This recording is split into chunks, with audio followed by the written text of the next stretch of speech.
Kayo, Panginoon, at dalangin po namin, Panginoon, na yung comfort nyo, Panginoon, yung inyong pag-aalaga sa amin, Lord, na hindi po kayo nawawala, Panginoon, sa puso namin, Lord. At ang puso namin, Lord, ay tinitingnan nyo, Panginoon. Ang bawat nandirito, Panginoon, Lord, alam ko po, Panginoon, na sila po, Panginoon, ay handang maglingkod sa inyo, Panginoon. At kilala kayo, Panginoon, kinilala kayo, Panginoon, bilang aming Diyos na tagapagligtas. At kayo po, Panginoon, ang nagbibigay, Panginoon, ng kalakasan sa aming pananampalataya, sa aming pang-spiritual na pamumuhay, Panginoon. At salamat po, Panginoon, sa aming butihing pastor, Panginoon, na nandito, Panginoon, maging aming pastora, Lord, na nagtsatsaga sila, Panginoon, na mag-serve sa inyo, Panginoon. Ginagamit nyo sila, Panginoon, upang inyong salita, Panginoon, maipahayag nyo dito, Panginoon, sa lugar na ito, sa De La Costa, Panginoon.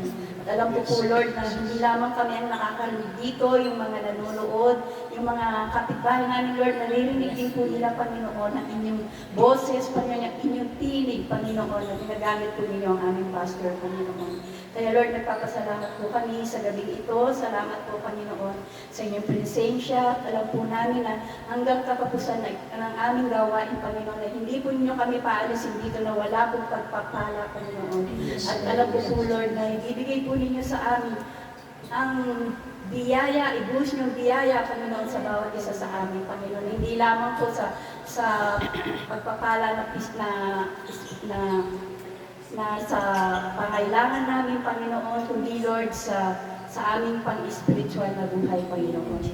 Lord, mahalaga po kayo sa buhay namin, Panginoon. Kaya, Lord, nandito kami, nakatayo kami, narinig po namin kayo, Panginoon, ang inyong tinig, Panginoon. Kaya maraming salamat po sa gabi ito. Ito po ang aming dalangin sa pangalan ng aming Panginoon sa Kristo. In Jesus we pray. Amen. Amen. Lord, Hallelujah.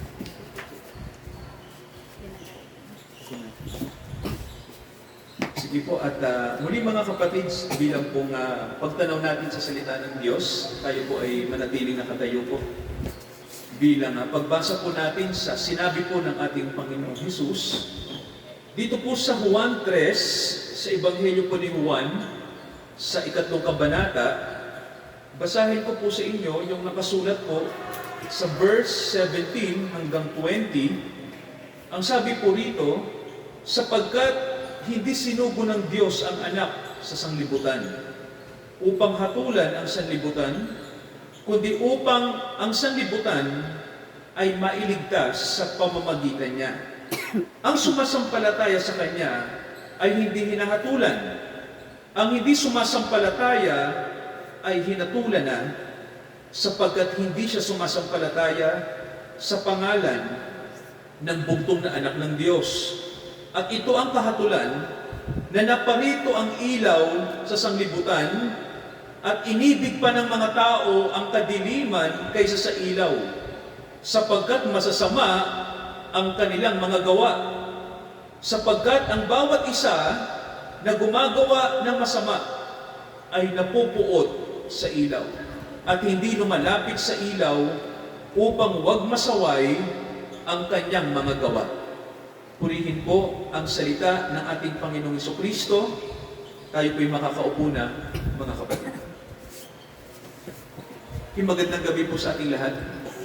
At napakahalaga po ng araw na ito dahil kapag may salita po ng Diyos, kahit po anong oras ay lagi pong may araw. Mga kapatid, no? Laging may liwanag.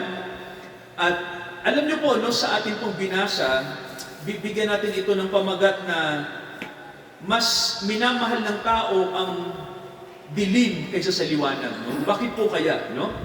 So, bibigyan ko po kayo ng dalawang simbolo sa Biblia. No? Sa Biblia po, pag sinabi nating ilaw, ang ibig sabihin po ay buhay. No, sabihin nga po natin buhay. Yan. So, hindi lang po ito buhay na biological. No? Tulad ng buhay tayo sa physical. Ang pinag-uusapan po ay spiritual na buhay. Pag sinabi naman nating dilim, ang ibig sabihin po ay, ano po bang opposite ng buhay? Kamatayan. Tama si dito, no? So, pag sinabi nating kadiliman, ang tao ay patay, no? Nasa kamatayan, no? Kaya mga kapatid, may dalawang puwersa sa mundo na umiiral. Buhay at kamatayan. So ang tanong lang, nasaan tayo doon? Tayo po ba ay nasa buhay o tayo ay nasa kamatayan? So dalawang bagay lang po, no? Paano natin masasabing tayo po ay buhay? Kapag tayo po ay nasa salita ng Diyos. Paano naman natin masasabing ang tao'y patay kapag wala po, no, walang koneksyon sa salita ng Diyos? Alam niyo po, noong August 11, 1999, sino na pong buhay noon? 1999, nagkaroon po ng solar eclipse mula sa Inglaterra, mula sa Britanya hanggang sa India, noong August 11, 1999. At sabi ng isang pastor noong panahon na yun, si Frank Allred, ang sabi niya na bakit kaya nagkaroon ng eclipse nang malapit na yung year 2000? So sabi niya, maaring ito ay simbolo na ang kadiliman ay lalaghanap. No? Kasi mga kapatid, mula sa kanluran hanggang silanganan ay nagkaroon ng eclipse bago mag-year 2000. Di ba mga kapatid? Kasi maraming propesiya na nagsasabi na babalik na ang Panginoon ng year 2000, inaabangan natin. Meron pa mahal yung sinasabing Y2K. Naalala niyo po ba yun? Na magkakaroon ng shutdown dito, yung computer system ng mundo. Pero hindi naman nangyari, Pero alam natin na may kinalaman ang Biblia sa sinasabi na tanda. Ano po ba yung tanda na masasabi natin na ang Panginoon ay malapit ang dumating? Tama po yung nangyaring eclipse. Kasi ang sabi ng Biblia, magkakaroon ng kadiliman sa mundo sa panahon ng pagbabalik ng Panginoon. Alam niyo po ba yun? Kaya nga po sabi ng Bible ay sa panahon na matindi na yung kadiliman, doon biglang magliliwanag. Kaya kanina inawit natin yung di ba? Sinabi natin na Panginoong Jesus, magliwanag kayo, di ba? Jesus shine, Jesus shine, Kasi mga kapatid, ang mundo ay nasa dilim Yan ang totoo, Kaya sabi rito, sa illustration na binabasa ko po sa inyo, na kailangan talaga marinig ng mga tao ang tungkol sa mabuting balita. Amen po ba mga kapatid? Kasi ang mundo natin ay padilim ng padilim, Hindi naman talaga madilim na consistent, padilim ng padilim ang mundo, Kaya nakakatakot po, At mga kapatid, ito yung pag-asa, na gusto ko rin pong ipakita sa inyo, isang illustration. 1941, sino na po yung buhay? 1941, wala pa, Alam niyo po, noong 1941, napakatagal na po, ilang dekada na. Di ba, noong panahong 1941 sa Europa dito, naging malakas ang Germany noong panahon na yon, At nakasakop sila ng maraming bansa sa Europa. At isa na sa mga bansa na nakuha nila yung Belgium. Ngayon mga kapatid, ang nangyari, may nagpatugtog ng compose ni Beethoven. Kilala niyo ba si Beethoven? Yung German na medyo bingi, na magaling na composer, noong 19th century. At pinatugtog yung sinasabing ikalimang symphony, yung 5th symphony ni Beethoven.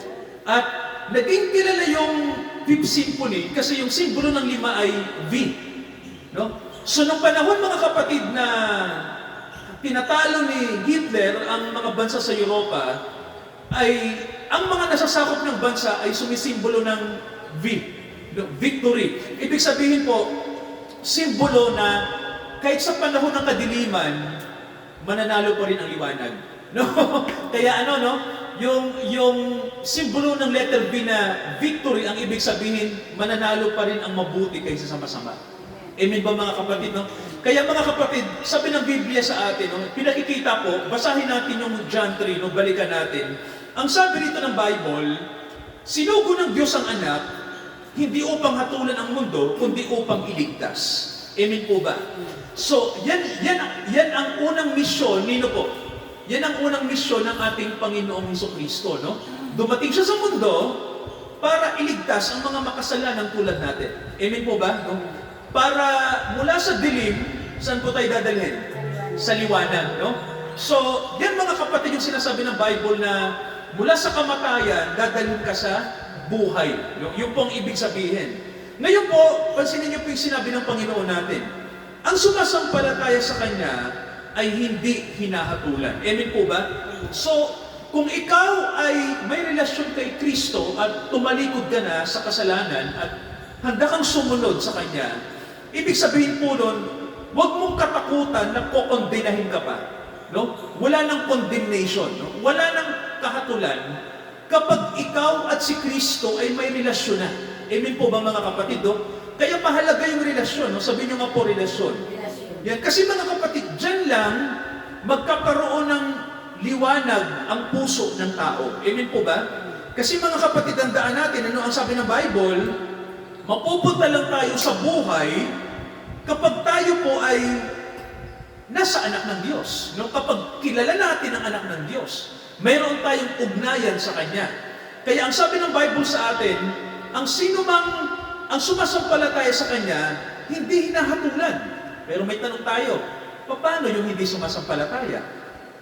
Paano yung walang ugnayan kay Jesus Christ? Anong sabi ng Bible mga kapatid? Ang sabi, pansinin niyo po ang hindi sumasampalataya ay hinatulan na. Sabihin niyo nga po, hinatulan na. So kung titignan niyo mga kapatid, hinatulan na. Mayroon ng sentensya kapag walang faith ang isang individual, kapag wala siyang personal na ugnayan sa Panginoong Jesucristo ay hinatulan na. So kung titignan nyo, bakit past tense? Bakit ganun? Di ba naghihintay pa lang tayo ng judgment? Pero ang Panginoon, sinabi niya to, na hinatulan na. No? Kumbaga po, silyado ka na. No? Kapag wala kang pananampalataya sa Kanya, sure na kung saan ka pupunta, no? Tinitiyak na sa atin ng Panginoon kung saan ba tayo pupulutin ito. Kaya mga kapatid, kung titingnan nyo, no, bakit po ba ang mga tao po, no, bakit po ba na mas attractive tayo sa kamatayan kaysa sa buhay, no? Kasi po, ang sabi nga ng Bible sa atin dumating ang liwanag sa mundo, pero ano ang sabi? Sabi mga kapatid, no, naparito ang ilaw sa sanglibutan, pero inibig pa ng mga tao ang dilim kaysa sa ilaw. Di po ba no, may nakalagay na mas inibig pa ng tao ang dilim kaysa sa ilaw? Kung papasin niyo, bakit po kaya, mga kapatid, no, na mas attractive ang tao sa kamatayan kaysa sa buhay? No? Ano bang mayroon sa kamatayan? Kasi mga kapatid, kapag ang tao ay patay at walang liwanag sa kanya, ganito lang yan unang-una, ang tingin natin sa buhay ay atin.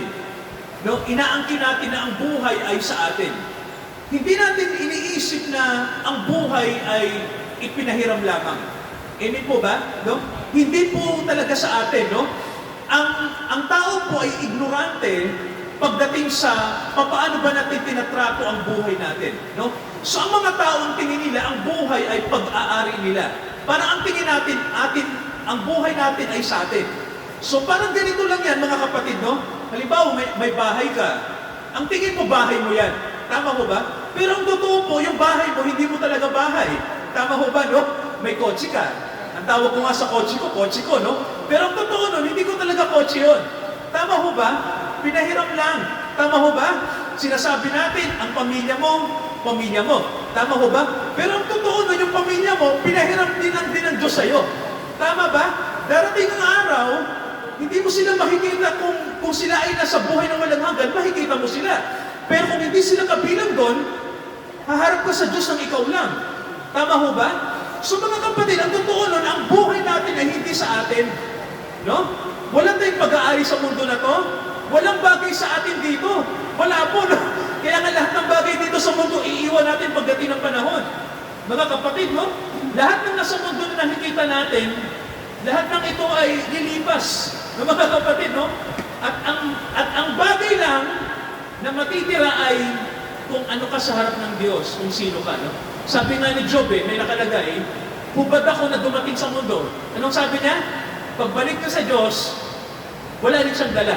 No? Kaya po, no, sabi ng Bible sa atin, mga kapatid, no, ang tao, iniibig natin yung dilim kasi ang tingin natin, yung buhay na nasa atin ay atin. Pero ang sabi ng Bible, ipinahiram lang ng Diyos sa atin yan. Amen ba mga kapatid, no? Kaya ang tao ay nabubuhay tayo sa tinatawag na no?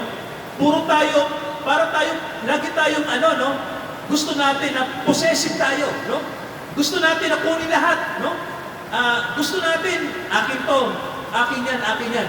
Pero ang sabi ng Bible sa atin, hindi ganon ang disenyo sa atin, no? Ang sabi ng Biblia, nakalagay, ang tao ay nilalang sa wangis, nino po? Sa wangis ng Diyos, no? Kumbaga po, sabi ng Bible, ang tao po ay hindi tayo talaga, sabi nga po, ang tao ay hindi talaga laman, no? Ang tao po ay espiritu. Ang tao po ay nilalang na kamukha ng Diyos. Ibig sabihin po, ang ating kalagayan ay espiritual.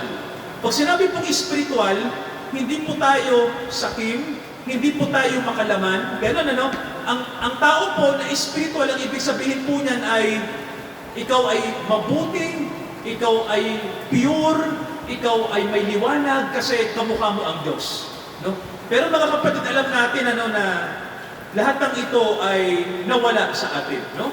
At napalitan ng kasalanan ang buhay. Ngayon po, sabihin nga natin maawain ng Diyos. Sabihin nga po natin. No? So mga kapatid, ang Diyos, dahil sa kanyang habag, no?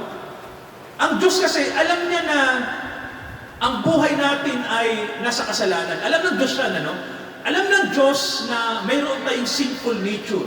Sabihin nga natin mga kapatid, sinful nature. No? Mayroon po tayong kalikasang makasalanan. No? Kumbaga po, inherit. No? Nang ipanganak tayo, tita, taglay natin. Kaya huwag kayong magulat mga kapatid kung bakit nang unti-unti tayo nagkakamalay, tita, lumalabas yung ugali natin, maramot, tama ba? Matigas ang ulo. Kasi tita, na-inherit natin yung sin. No? Tayo ay flesh. Kaya ang tao po, kung titingnan nyo, nang ipanganak tayo, madilim. No? Nasa kadiliman tayo kasi. Mga kapatid, sabi nga ng Bible, pag ipinanganak lang tayo sa physical, madilim. Kasi wala tayong alam sa spiritual. No? Hindi natin alam yung ating pinagmulan, ano ba ako?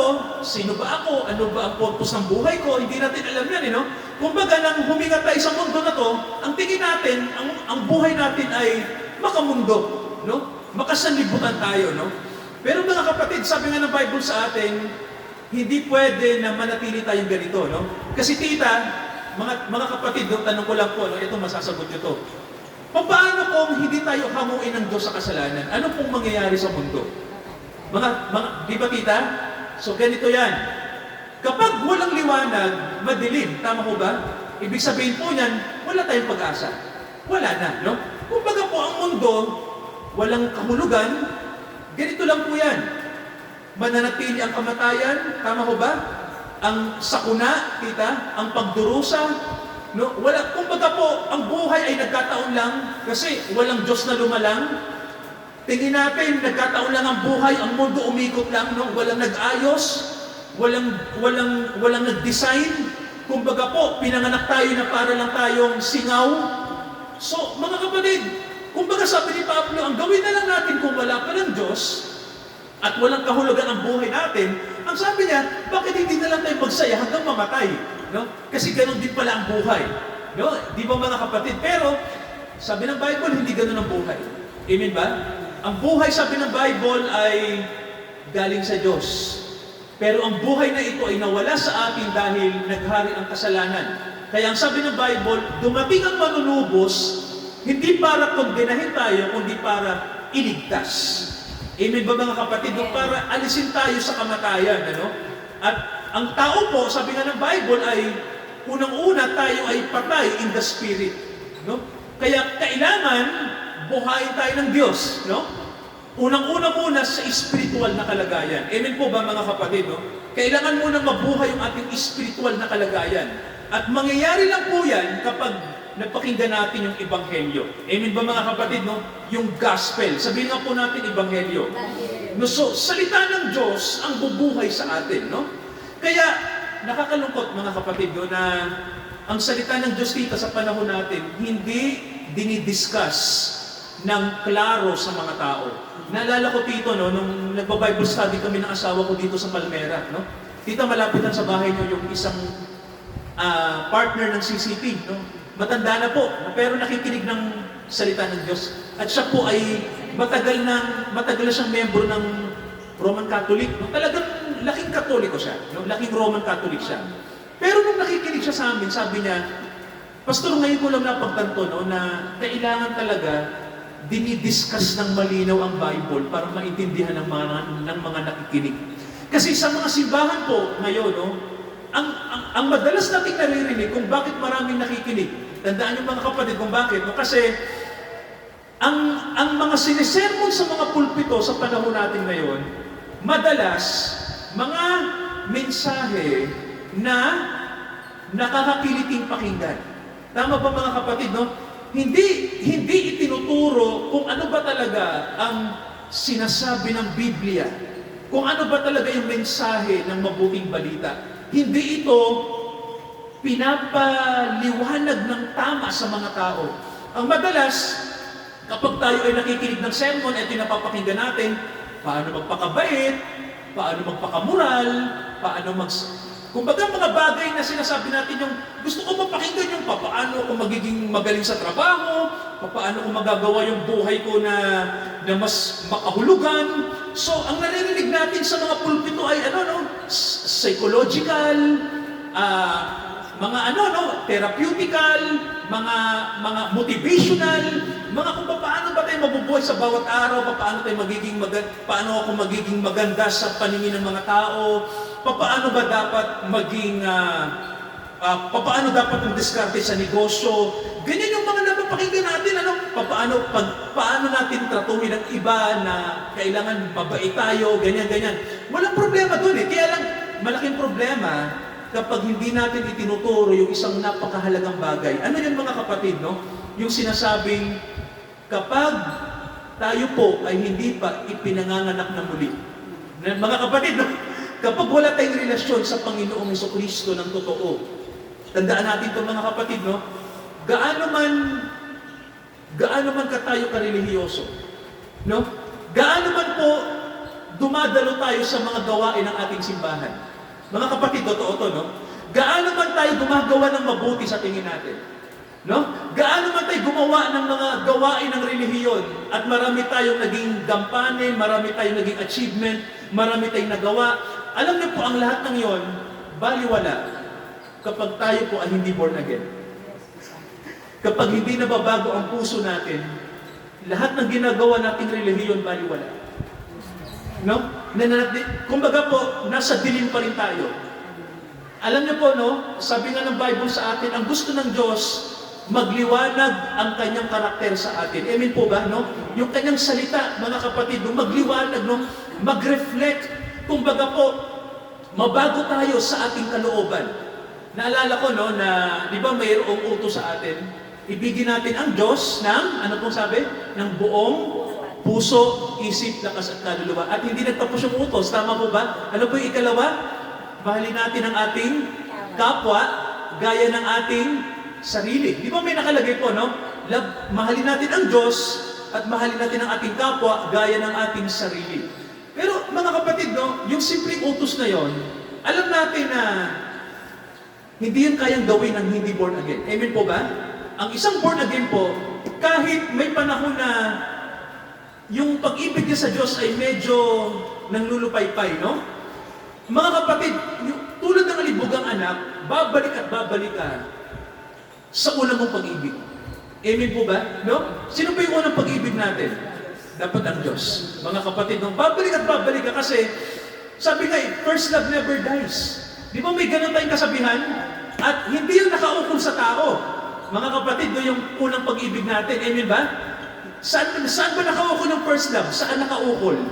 Sa Diyos. No, kaya, pag sinabing first love never dies, ibig sabihin noon, hindi dapat mamatay yung unang pag-ibig natin. At sa Diyos lang po yun nakaukol, no? Ngayon mga kapatid, pag mahal mo ang Diyos, mahal mo rin ang iyong kapwa. Tama ko ba? Kung may tanong ako, kapag born again ba, kailangan mo bang magtanim ng matagal sa kapwa? Kailangan mo bang manatili ang sama ng loob mo sa isang kapwa? Di ba hindi? Di ba ang born again hindi ganon? Hindi tayo ganon, no? Mga kapatid, ang tao po alam natin na pwedeng magkamali sa atin ang tao at magkasala, no? Pero, di ba, hinihingi natin sa Diyos ang katarungan. Amen po ba? Kasi mga kapatid, kapag ang Diyos nang gumawa, sa mga problema natin, ano? Alam niyo ho ba na pag inasa mo na sa Diyos, alam mong ano na eh, hindi na mabigat sa'yo. Tama ba? Kapag hawak na ng Diyos, yung sumbong mo ay nasa Kanya na, wala ka nang dapat pang ikabahala at ikatakot at hindi mo nadadalhin yung bigat na yon. Amen ba mga kapatid, no? Kasi nasa Diyos na eh. Sabi nga ng Panginoon eh, meron ka bang kaaway? May gumawa ba sa'yo ng hindi tama? Ano sabi ng Panginoon? Ako ang gaganti. Di ba sabi niya, vengeance is mine, sabi ng Diyos. Ano bang sabi ng Diyos? Sabi pa niya, kapag ang kaaway mo nagutom, pakainin mo. Di ba sabi niya, kapag nakita mo may pangangailangan siya, ibigay mo yung pangangailangan niya. So kung titignan niyo, no, kasi Diyos na ang may hawak, no, ng kaso natin. Siya na ang bahala doon. Kaya mga kapatid, kung titignan niyo, no, ang born again talaga, hindi siya relihiyon eh. No? Hindi talaga siya masasabi natin na membro ako ng church ng born again. Hindi, no? Ang born again po ay status ng puso ng tao. No? Ito yung estado natin, ano, na tayo ay kasama sa mga nagliliwanag kasi dumating ang liwanag sa atin. Kaya mga kapatid, ako, gusto kong basahin yung sinabi ng Juan. No? Tingnan niyo po ang sabi, nakalagay po, ano pong sabi ng, ano sabi ng verse 19? Tingnan niyo po ang sabi, mga kapatid, no? Naparito ang ilaw sa sanglibutan, pero ano pong sabi? Inibig pa ng mga tao ang kadiliman kaysa sa ilaw. Anong dahilan? Sapagkat ano po? Anong dahilan? Anong sabi ng verse 19? Sapagkat masasama ang kanilang mga gawa.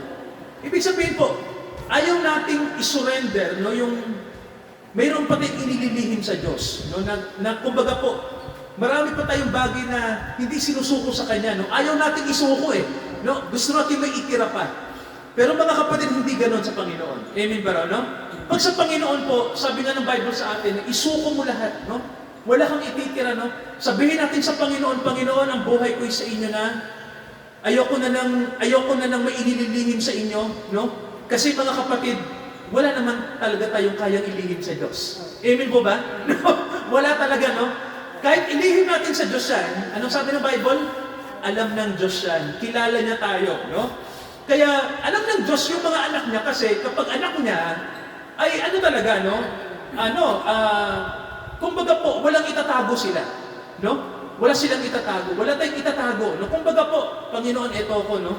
Alam niyo mahina ako, alam niyo nasa katawan ako ng kasalanan, pero alam ko po na kasama ko kayo, di ba?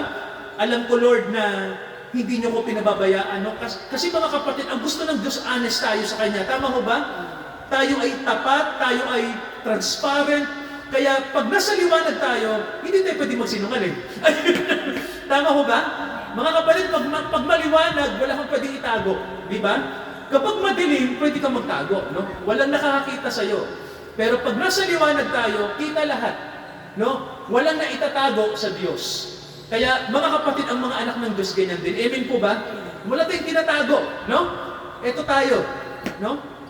Gusto natin, Panginoon, ito ako, no?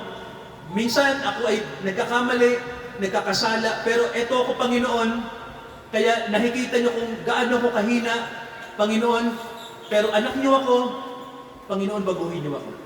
Change me. Di ba, no? Dapat lagi natin sabihin sa Diyos yan, Panginoon, baguhin niyo ako para sa bawat araw, dahil alam ko po na babaguhin niyo ako, no? Kaya mga kapatid, mahalaga, sabihin nga po natin liwanag, no? So, ang liwanag kasi, nagbibigay ng pagbabago sa atin. Ano sabi ng verse 20, basahin natin? Sabi dito, ang bawat isa na gumagawa ng masama ay, ano po, napupuot sa ilaw. So, ito yung delikado, tita, no?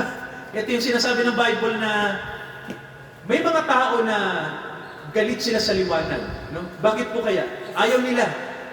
Ayaw ng tao ng liwanag, no? Bakit po? Kasi mga kapatid, kapag in-expose ng Diyos kung sino tayo, nakakahiya. Ayaw natin, di ba?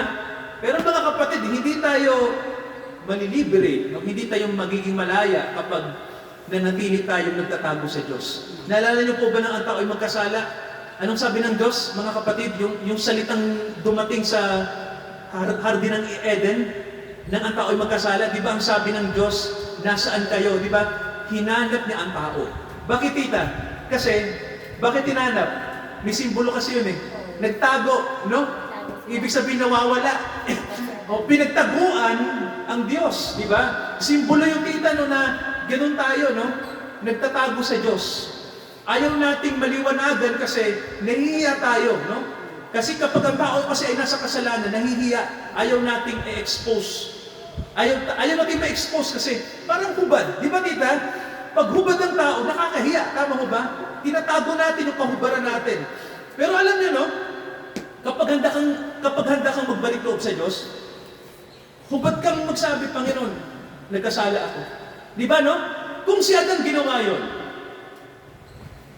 mga kapatid, sa palagay niyo po, siguro ang kasalanan ay patatawarin niya. No? Nung oras na yon, no? Pero hindi, no? Oo, ang sabi ng unang tao, Panginoon, nagtago ako kasi hubad ako. Di ba, no? Hindi niya sinabi na, Lord, nagkasala ako, no? Walang ano eh, hindi nagsabi si Adan na, Panginoon, patawarin niyo ako. Walang ganun, ano? Kumbaga, ang tao ay, sabihin na natin mga kapatid na nung panahon na yun ay, ang kanyang kamalayan ay nasa kanyang kahubaran. No? Anong sabi ng Diyos sa kanya? Sino may sabi, hubad ka? Di ba, no? Sino may sabi? So, kasi mga kapatid, ano no? Ang Diyos nung panahon na yon, ipinakikita niya lang na ang tao na yung nagde-define, no? Tayo na nagsasabi kung hubad ba tayo, no? Dapat siya magsabi. No? Dapat ang Diyos ang magsabi nun, hindi tayo, no? Ang tao na ang nagsasabi, Lord, hubad ako. No? Kaya nga, ibinalik ng Diyos yung tanong, sinong may sabi na hubad ka? No? Kasi pag sinabi ng Diyos na, ang totoo nun, sa paningin ko, hindi ka hubad. Paningin mo yan. Kasi may mali siya ka na. Ganun na, no? Nasa kasalanan ka na, no? Ang tingin mo sa sarili mo, eto ako, hubad ako. Pero ang sabi ng Diyos, sino mo may sabi? Ikaw ang nagsabi niya. No, kaya mga kapatid, hinahatulan ng tao ang kanyang sarili. No? Ang totoo nun, kung bakit nga may nagtanong na, bakit maraming mapapahamak? Kasi tao rin ang nag-decide na mapahamak sila. No? Tayo rin, mga kapatid. No? Ang gusto ng Diyos, iligtas tayo. Pero ang gusto ng tao, ayaw niya. Di ba sabi nga ng Bible mas pinili ng tao na ibigin ang dilim. Di ba mga kapatid, pagdating kasi sa pag-ibig, kung sino yung iniibig mo, yun ang lamang. Tama ba, tita? Ganun yun, no? Kaya sa gabing ito, mga kapatid, no? Nawa ay naintindihan natin yung mensahe ng Diyos, no? Na minamahal ng taong dilim kaysa sa liwanag. Mas mahal niya ang kamatayan kaysa sa buhay. Nawa po sa panahon natin, no? Yung pag-ibig natin ay hindi natin iukol sa mundong ito na lumilipas. Iukol natin sa Diyos. Kasi kapag sa Diyos nakaukol yung pag-ibig natin, mga kapatid, yung pag-ibig na yan ay totoong pag-ibig yan. No, yan po, no? Authentic. Hindi po yan mawawala. At yung pag-ibig na yan ay, sabi nga po natin, mayroon po yung benefit sa atin. Di ba sabi niya love begets love. Ang pag-ibig ay namumunga ng pag-ibig. Kaya mga kapatid, no? Kapag ang Diyos ay nasa iyo, at ikaw ay nasa Diyos, at ang Diyos ay nasa iyo, napakahalaga. Yan ang pinaka-importanting bagay na nasa tao sa panahon natin ngayon. Manalangin tayo mga kapatid, let us pray. Dakilang Ama, nawa po ay maintindihan namin ang liwanag na kumikina ngayon sa dilim. Yan ay walang iba kundi ang mabuting balita. Sa gabing ito, Ama, panalangin po namin na magliwanag ang inyong salita, magliwanag ang inyong katotohanan, magliwanag ang mabuting balita, na kami ay mga patay kung wala kami kay Kristo at kung hindi kami nabuborn again.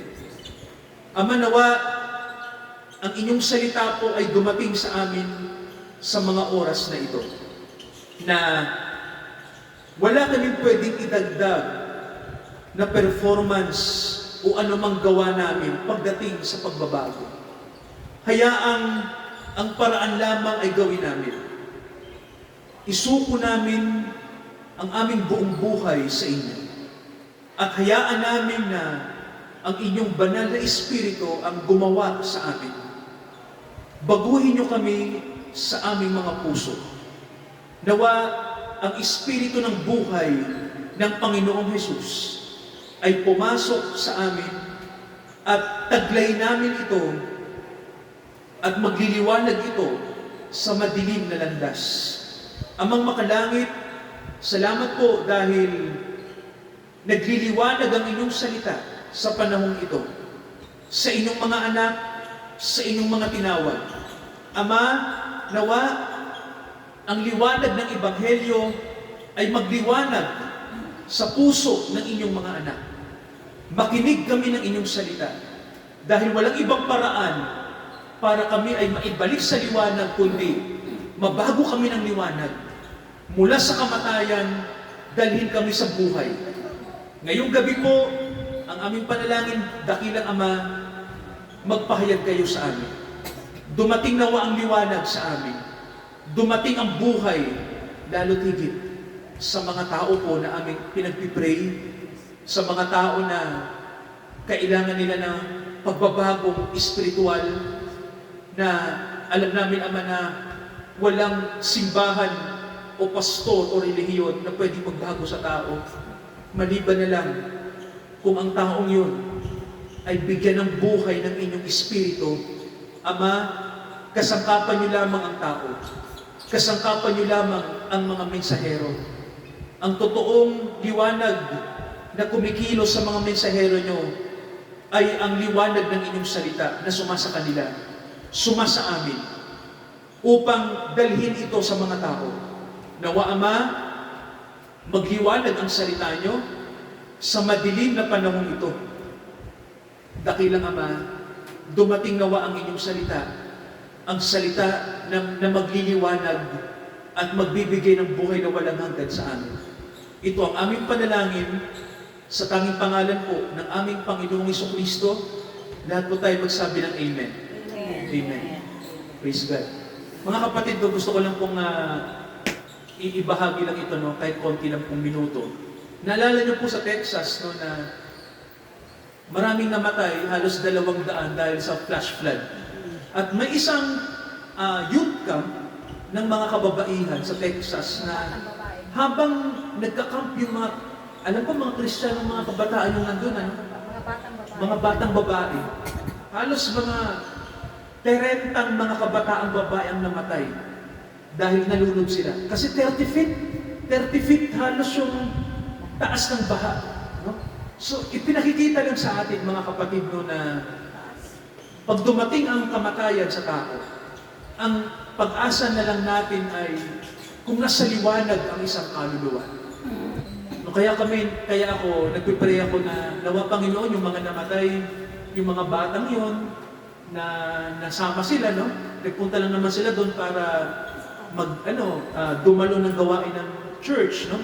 Pero namatay sila no mismo sa gawain, no? Doon sila namatay eh. Kaya ako nagpipray no na nawa Panginoon yung mga namatay na yon nasa liwanag, no? Kaya yun din ang panalangin natin, mga kapatid, no, na magliwanag sa atin ang salita ng Diyos, no? Dahil alam natin na ang pinakamahalaga sa panahon na ito ay nasa liwanag tayo. Yun po ang sinasabi ng Biblia. So, sa pagkakaloob natin, mga kapatid, sa Panginoon, may nakasulat po sa Bible na ang sabi po ay kung tayo ay magiging tapat at magiging mapagkaloob, sabi ng mga gawa, babasahin ko po sa inyo, no? Sabi rito sa gawa, nakasulat, sa gawa chapter 20, ito po ang sabi ng Bible, mga kapatid, no? Kay gawa chapter 20, sabi po rito ng verse 35, nagbigay halimbawa ako sa inyo sa lahat ng mga bagay na sa ganitong pagpapagal, dapat kayong magsipagsaklolo sa mahihina at alalahanin ang mga salita ng Panginoong Hesus na siya rin ang may sabi, mapalad ang magbigay kaysa sa tumanggap.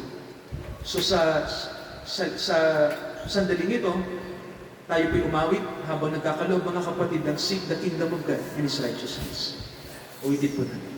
Seek ye first the kingdom of God and His righteousness, and all those things shall be added unto you.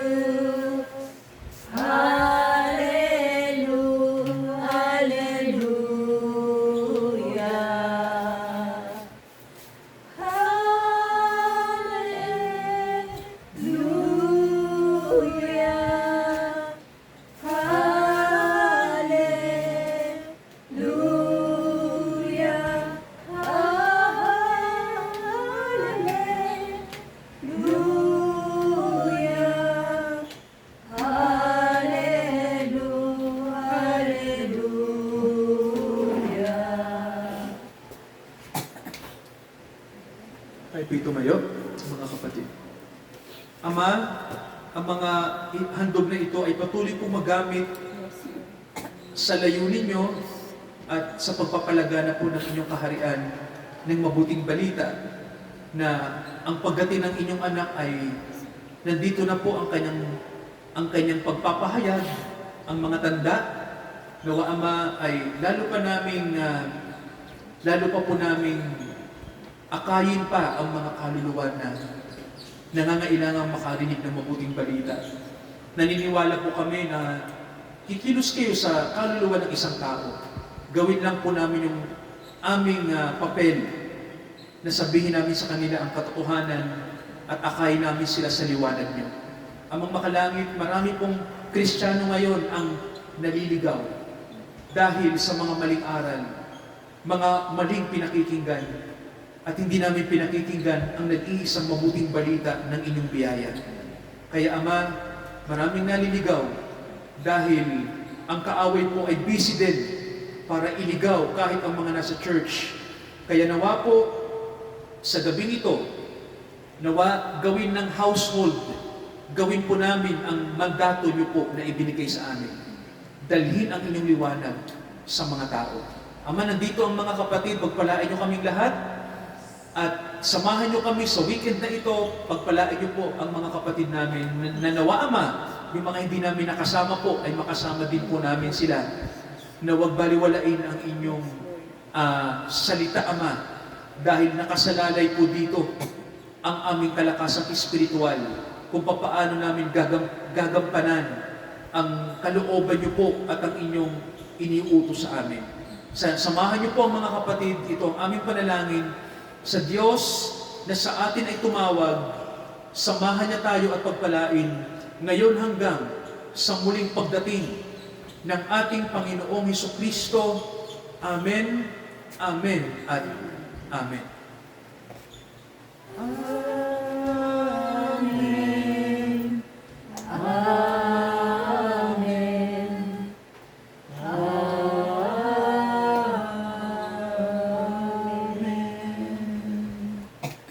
Magandang gabi po sa ating Talaga nang may ugma. Nawala si Alpha. Hindi na nagparamdam.